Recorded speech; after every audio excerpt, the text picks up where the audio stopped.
Yeah, it was a tough week. Losing Brown and Kennedy initially, and knowing Schofield was going to be unavailable, and then Nat Nui not coming up, and then Smith with his really unfortunate injury at training. All the way through, we just had to keep adjusting, but I suppose all the way through it was.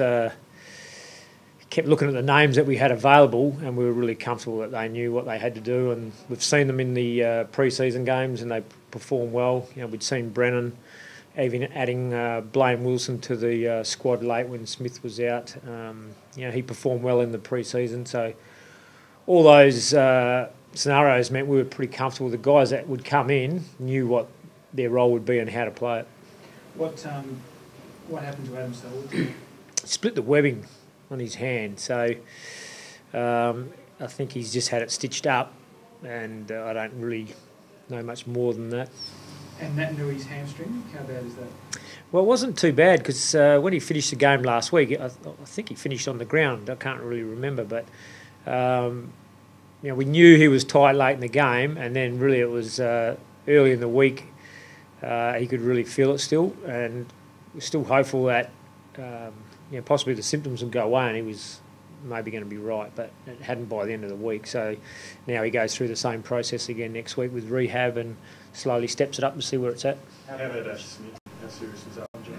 Well, initially we thought it was fairly serious. Well, it is a serious. It's but 1 to 2, they're saying. So he's had scans and had a report after the game today.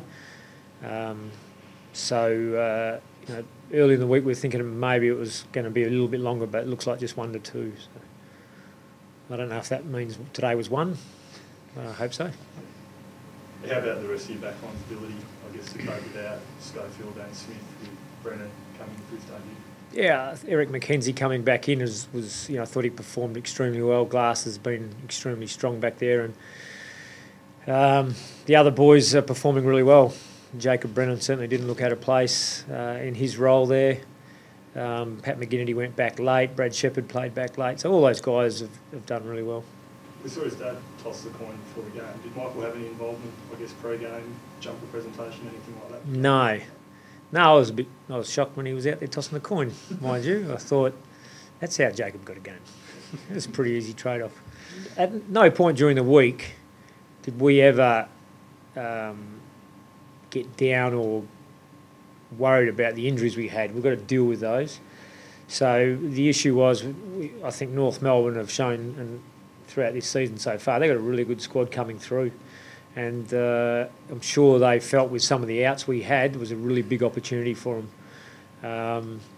Just to get our squad balance right for the game, and then for the players that came in to perform the way they did, show good maturity, but also that the squad's pretty well drilled in the way we play, regardless of who comes in and out.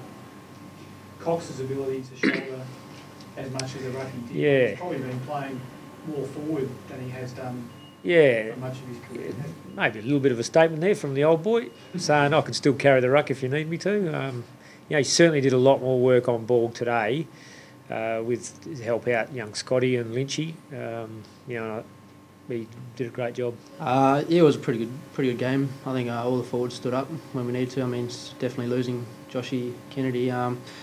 We all pretty much just stuck to it, and the forward pressure was pretty good, and it all paid off. So. You seem to be growing in confidence every time you step out in the park for the Eagles.